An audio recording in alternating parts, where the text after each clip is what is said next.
नमस्कार। आप सुन रहे हैं द बॉलीवुड रेडियो और मैं हूं आपके साथ आकाश। दोस्तों, आज के इस पॉडकास्ट में किस्सा राजेश खन्ना, जीनत अमान और फिल्म अजनबी का। हिंदी सिनेमा की स्टाइलिश एक्ट्रेस जीनत अमान ने अपने करियर में कई हिट फिल्में दी।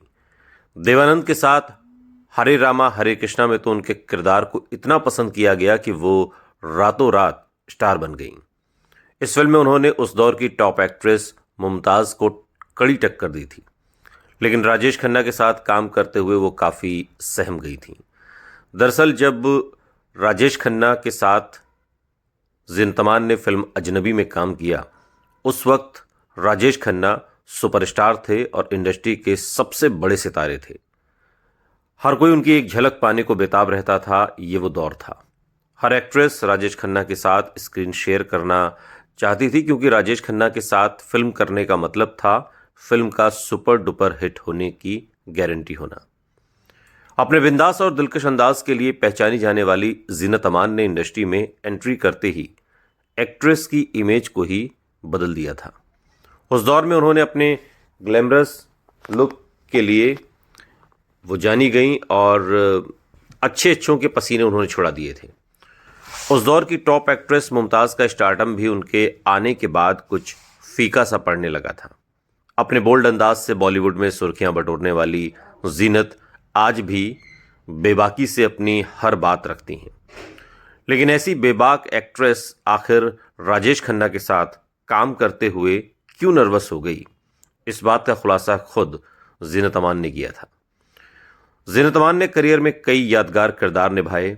बॉलीवुड के कई बड़े स्टार्स के साथ उन्होंने स्क्रीन शेयर की।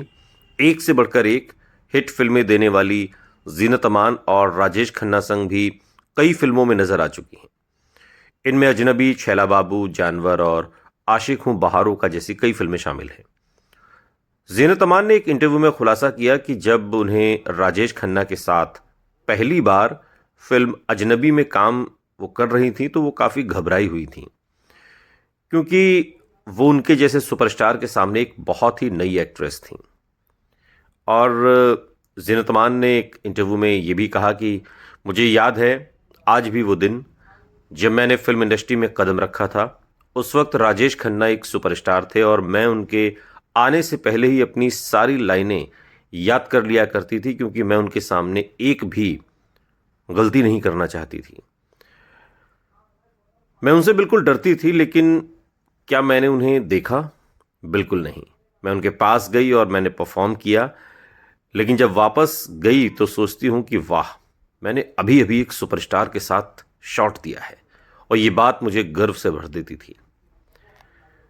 देवानंद संग करियर की शुरुआत करने वाली वो एक्ट्रेस जीनत अमान ने यूं तो अपने करियर में कई हिट फिल्में दी, लेकिन साल 1978 में फिल्म सत्यम शिवम सुंदरम में रूपा का किरदार निभाकर उन्होंने सनसनी मचा दी थी।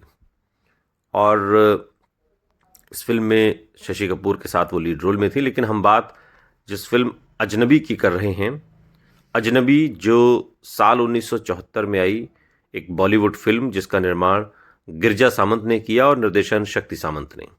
इस फिल्म में राजेश खन्ना, जीनत अमान तो लीड रोल में है ही, इसके अलावा प्रेम चोपड़ा, असरानी, मदनपुरी, योगिता बाली और आसित सेन भी है। फिल्म का संगीत आर डी बर्मन का है और हम दोनों दो प्रेमी दुनिया छोड़ चले फिल्म में जो 4 मिनट का ट्रेन सीक्वेंस है, ये पहला गाना था जिसे पूरी तरह से ट्रेन की छत पर फिल्माया गया। और बाद में तो हालांकि शाहरुख खान की छैया छैया भी हमने देखी है और इस तरह के गाने। फिल्म में राजेश खन्ना ने पहली बार जीनत अमान के साथ जोड़ी बनाई और ये जोड़ी काफ़ी हिट भी रही। और एक तरीके से इस फिल्म के सुपर डुपर हिट होने की जो वजह है वो इसकी कहानी और इसके गीत संगीत हैं। कहानी कुछ इस तरह से है कि मानसून की एक रात है और एक डरी हुई लड़की सोनिया, जिसके किरदार में योगिता बाली हैं, टैक्सी से उतरती है और दीनापुर रेलवे स्टेशन की ओर भागती है और बॉम्बे का टिकट मांगती है। हालांकि वो समय पर ट्रेन नहीं पकड़ पाती, क्योंकि स्टेशन मास्टर उसे बॉम्बे का रेलवे टिकट देने में देरी करता है। उसके पास जाने के लिए कोई जगह नहीं है और वो अगली सुबह अगली ट्रेन के लिए स्टेशन पर इंतजार करने का फैसला करती है। लाखों के आभूषण से भरा हुआ बैग अटैची लेकर जाती है और इसे वो रोहित को सौंप देती है, जिसे वो सुरक्षित रूप से अपनी तिजोरी में बंद कर देता है। क्योंकि रोहित को लगता है कि प्लेटफॉर्म पर इंतजार करना उसके लिए सुरक्षित नहीं है, इसलिए वो उसे पास में स्थित अपने क्वार्टर में छोड़ने की पेशकश करता है और वो तुरंत इसके लिए सहमत हो जाती है। ये स्पष्ट है कि वो किसी से भाग रही है और रोहित को लगता है कि उसने गहने चुराए होंगे, लेकिन वो आरोप से इनकार करती है। वो उसे बताती है कि उसे अपनी माँ से ये गहने विरासत में मिले हैं, लेकिन इसकी वजह से उसके पीछे गुंडे लगे हुए हैं और वो उनसे बचकर भाग रही है। वो कहानी पर विश्वास करता है और आश्वस्त होता है कि वो वहां सुरक्षित और आरामदायक है और वो वापस स्टेशन चला जाता है। अपने दफ्तर में कुर्सी पर बैठे हुए वो समय में पीछे चला जाता है। फ्लैशबैक में कहानी जाती है और कुछ देर के लिए फ्लैशबैक में जीता है और सोचता है कि कैसे वो पहली बार रश्मि से मिला था। रश्मि यानी जीनत अमान। वो अपने चचेरे भाई की शादी के लिए अपने चाचा आसित सेन, जिसके किरदार में है, कि घर जाने के लिए मोटरसाइकिल पर सवार है और सड़क पर उसे अपने आगे एक कार दिखाई देती है और वो एक रेस लगाते हैं। थोड़ी देर बाद रश्मि की कार का पेट्रोल खत्म हो जाता है और उसकी मदद का प्रयास करते हुए और एक प्यारी सी महिला के साथ कुछ समय बिताने का अवसर भी वो खोना नहीं चाहते हुए अपनी मोटरसाइकिल से सारा पेट्रोल कार में खाली कर देता है और उसकी कार में फिर यात्रा करने का वो फैसला करता है। लेकिन इससे पहले कि वो अंदर जा पाता, वो गाड़ी चलाकर चली जाती है। पेट्रोल न होने की वजह से वो फंस जाता है और आखिरकार एक लॉरी में लिफ्ट पाने में कामयाब हो जाता है और वहां रहने के दौरान वो 2 बार मिलते हैं और उन्हें इश्क हो जाता है। उसके पिता दीवान सरदारी लाल, जिसके किरदार में हरी शिवदासानी हैं, उसके साले मोती बाबू, जिसके किरदार में प्रेम चोपड़ा हैं, उनके लिए वो एक सहायक की तलाश कर रहे हैं जो अब व्यवसाय की देखभाल कर रहा है। और दीवान को लगता है कि मोती बाबू काम और जिम्मेदारियों से बहुत अधिक बोझिल है। रश्मि रोहित को दीवान के सामने पेश करती है और वो उसे काम पर रखने के लिए सहमत हो जाता है। रश्मि को लगता है कि मोती बाबू उतने ईमानदार नहीं है जितने वो दिखते हैं और रोहित को इसके बारे में बताती है। रोहित तुरंत रिकॉर्ड की जांच शुरू करता है और पाता है कि प्रविष्टियां सही नहीं हैं और एक बड़ी रकम गायब है। मोती बाबू को डर है कि कहीं सच सामने ना आ जाए और इसलिए वो रोहित के खिलाफ साजिश रचता है। क्योंकि रश्मि उससे बहुत प्यार करती है, इसलिए रोहित को उसके रास्ते से हटाने का सबसे अच्छा यही तरीका है कि किसी तरह उससे नफरत करवा दी जाए। और योजना के तहत वो भांग पीकर जश्न मनाते हैं और उसके बाद 17 बरस की वो डांस होता है इस गाने पर और बहादुर और बिजली की मदद से वो ये साबित करने में कामयाब हो जाता है कि रोहित ने बिजली का बलात्कार करने की कोशिश की है और रश्मि को धोखा दिया है। पंचायत के फैसले के मुताबिक सजा के तौर पर उसे गांव वालों के सामने पीटा जाता है और तुरंत वहां से चले जाने को कहा जाता है। मोती बाबू बहादुर और बिजली के साथ अपनी जीत का जश्न मना रहे हैं। रश्मि ये सब देख लेती है और निराश हो जाती है। दीवान और मोती बाबू की इच्छा के विरुद्ध वो घर छोड़ देती है और रोहित के साथ हम दोनों दो प्रेमी गाते हुए भाग जाती है। बॉम्बे जाते हैं और एक मंदिर में शादी कर लेते हैं। 2 आदमी उसके दफ्तर में आते हैं और उसे उसकी कल्पना से जगाते हैं और वो खुद को इंस्पेक्टर तिवारी और इंस्पेक्टर सिन्हा के रूप में पेश करते हैं और एक लड़की के बारे में पूछताछ करते हैं। अब कहानी फ्लैशबैक से बाहर आती है।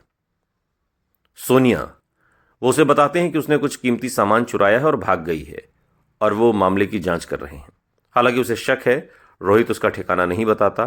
वो अपने क्वार्टर में जाता है और उससे भिड़ जाता है, लेकिन वो उसे बताती है कि उसने कुछ चुराया नहीं है।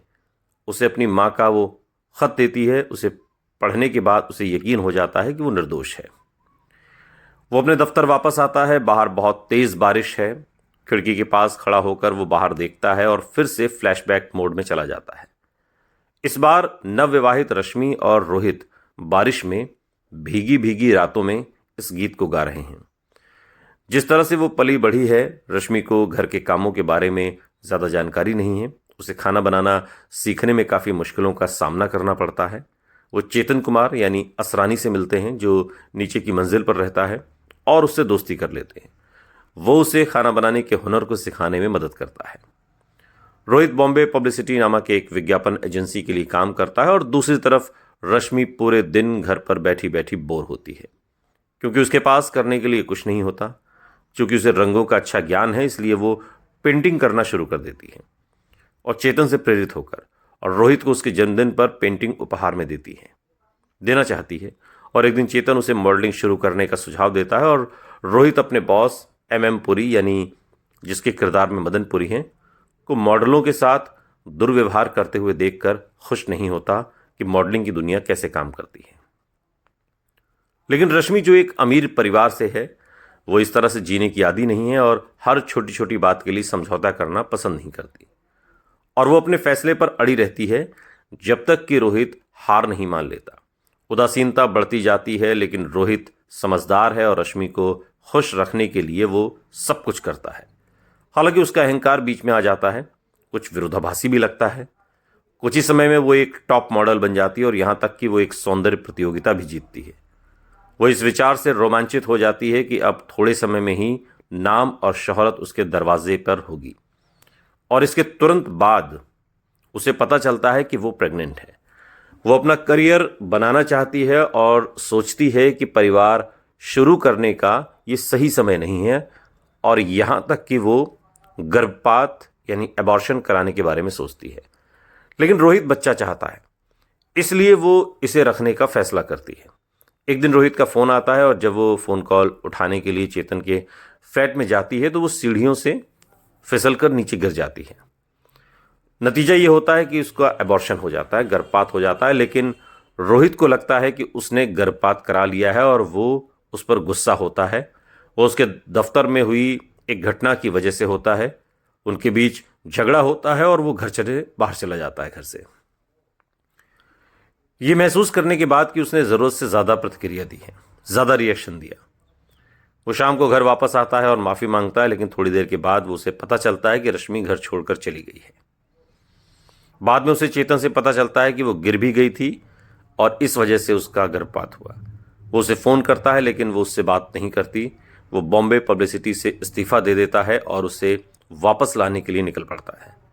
वो दीवान के घर जाता है, लेकिन उसे पता चलता है कि वो लोग घर छोड़कर छुट्टी मनाने चले गए हैं। हर कोई जानता है कि वो अब वापस नहीं आएंगे। हताश होकर वो अपने चाचा के घर जाता है। वहाँ उसके लिए एक पत्र है, तलाक के लिए कानूनी नोटिस है। अब आगे क्या करना है ये न जानते हुए वो नौकरी की तलाश करता है और मिस्टर सक्सेना, जो मामा के दोस्त हैं, उनकी मदद से उसे एक दूर दराज के हिल स्टेशन दीनापुर में स्टेशन मास्टर का पद मिल जाता है। कहानी फिर से वापस लौटती है, फ्लैशबैक से बाहर आती है। वो काम पर है और मिस्टर सक्सेना उससे मिलने आते हैं। वो मिस्टर सक्सेना को इतनी दूर की जगह पर देखकर हैरान हो जाते हैं। इस पर मिस्टर सक्सेना कहते हैं कि दीवान सरदारी लाल के साथ शिकार करने आए थे, जो पास में ही करीमगंज नाम की एक जगह पर रुके हैं। वो रश्मि से मिलने करीमगंज के लिए निकल पड़ते हैं। उन्हें देखकर रश्मि खुश नहीं लगती। दूसरी ओर रोहित उसे वापस लुभाने की कोशिश करता है और आगे उसे अपने नए आवास में शामिल होने का अनुरोध करता है, जो उसे रेलवे कर्मचारी के रूप में मिला है, क्वार्टर। इसी बीच रश्मि के पिता सीन में एंट्री लेते हैं और रश्मि को वहां से चले जाने का निर्देश देते हैं। वो और मोती बाबू रोहित को उसकी कम सामाजिक आर्थिक स्थिति के कारण अपमानित करने की हर संभव कोशिश करते हैं। रोहित आगे आश्वस्त कर रहते हुए मोती बाबू के सामने रश्मि को वापस पाने के लिए पैसे लाने की कसम खाता है। कहानी फिर से वर्तमान में लौटी हुई है। रोहित को एहसास होता है कि उसे अपनी अलग हो चुकी पत्नी को वापस लाने के लिए पैसे की व्यवस्था करनी होगी। हालांकि वो ये जानकर हताश हो जाता है कि उसके पास खुद के पास पैसे नहीं है, बल्कि उसके दफ्तर के लॉकर में रखे 5 लाख के गहने हैं, जो उस युवती के हैं जो क्वार्टर में शरण लिए हुए हैं। वो आगे लॉकर खोलने और महिला की गला घोंटकर हत्या करके अटैची चुराने का फैसला करता है। हालांकि उसे अपने असली होश में आ जाते हैं और उसे एहसास होता है कि वो अपनी पत्नी को वापस लाने के बहाने एक जघन्य अपराध करने वाला था। इस बीच किस्मत ने रोहित पर एक और क्रूर खेल खेलने का फैसला किया। अगले ही पल वो खुद को उस महिला की असली हत्या के लिए गिरफ्तार पाता है, जो उसने वास्तव में कभी किया ही नहीं। लेकिन रश्मि अदालत में कहती है कि उसने असली हत्यारे सिन्हा और तिवारी को देखा था। रोहित निर्दोष साबित होता है और रश्मि से मिल जाता है। ये इस पूरी कहानी का लब्बुलुआब है। राजेश खन्ना रोहित कुमार सक्सेना के किरदार में है और एक ईमानदार स्टेशन मास्टर। जीनत अमान रश्मि के किरदार में है, जो एक महत्वाकांक्षी लड़की जो अपना नाम और शोहरत कमाना चाहती है। प्रेम चोपड़ा मोती बाबू के किरदार में है और मदन पुरी, एम पुरी और योगिता बाली यहाँ सोनिया के किरदार में है। इसके अलावा राज मेहरा एडवोकेट बख्शी, दीवान सरदारी लाल के रूप में हरीश शिवदासानी हैं और बिजली के रूप में लीना दास, कृष्णकांत अभियोक्ता वकील बने हैं। काका के किरदार में मूलचंद हैं, उमा दत्त न्यायाधीश के रूप में हैं, अपर्णा चौधरी रूही के किरदार में हैं और जानकी दास चौधरी चाचा के रूप में, अब्दुल चाचा के रूप में हैं राधेश्याम, एडवोकेट बख्शी के किरदार में राज मेहरा हैं और तिवारी के रूप में कुंदन मलिक हैं। इस फिल्म के जो गाने हैं वो बहुत मशहूर हुए। भीगी भीगी रातों में किशोर कुमार लता मंगेशकर का गाया गाना, एक अजनबी हसीना से किशोर कुमार और राजेश खन्ना की आवाज़ है इसमें। हम दोनों दो प्रेमी, ये गाना तो बहुत मशहूर हुआ किशोर कुमार और लता मंगेशकर की आवाज़ में। 17 बरस की छोकरियाँ, आशा भोसले और किशोर कुमार की आवाज़ में गाया ये गाना बहुत मशहूर हुआ अपने दौर में। राजेश खन्ना और जीनत के भागने का जो सीन है पनवेल रेलवे स्टेशन पर फिल्माया गया था और फिल्म ने पूरे भारत में 28 मिलियन की कमाई और बॉक्स ऑफिस पर एक प्लैटिनम जुबली फिल्म ये हिट रही। और एक तरीके से ये फिल्म राजेश खन्ना के तो करियर के लिहाज से इम्पोर्टेंट थी ही, लेकिन जीनत अमान के लिहाज से भी ये फिल्म काफ़ी इम्पोर्टेंट थी और पहली बार राजेश खन्ना के साथ उनकी जोड़ी और दर्शकों ने इस फिल्म को हाथों हाथ लिया। फिल्म अगर आपने देखी हो तो इस फिल्म में सबसे दिलचस्प गाना आपको कौन सा लगा, जिसे आप बार बार सुनना पसंद करते हैं? कमेंट बॉक्स में ज़रूर बताइएगा। सुनते रहिए द बॉलीवुड रेडियो, सुनता है सारा इंडिया।